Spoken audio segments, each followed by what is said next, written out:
labada kaalimood ayaad bulshadan ku leedahay in dowladda iyo ummaddu waxay kaa sugaysay kaa hesho, waalidkii ku dhalay iyo ku korsaday wuxuu kaa sugayay inuu kaa helo. labada kaalmood si lagaaga helo waxaad u baahantahay kow,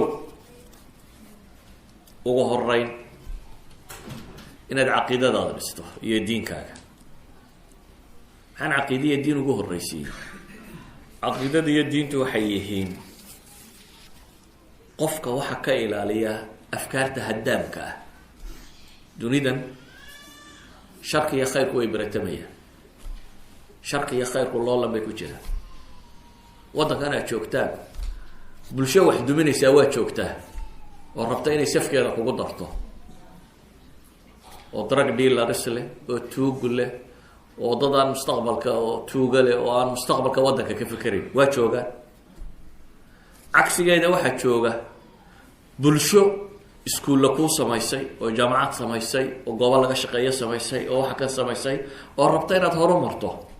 labadaa bulsho koox waliba waxay jeceshay inaad iyaga ku biirto, koox waliba inaad iyaga ku biirtaa bay jeceshay.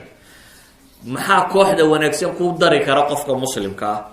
koob waxaa kuu dari kara inaad ka nabad gasho mufsidaadka, waxyaabaha dadka fasahaadiya. meelaha xanuunku ku badan yahay maxaa la sameeya? qof bini aadama haddii loo dirayo meel xanuun ku badan yahay, waxa koowaadee laga fekeraa waxa weeyaan waa tatciim, waa vaccination, soo maha? in qofka la tallaalo. oo waxaa la leeyahy qofkani bulsho aan caafimaadkeedu fiicnayn buu ku dhex jiraa, marka waa inuu ka tallaalaadaa xanuunkan uu rabo inuu bulshada ka dawo.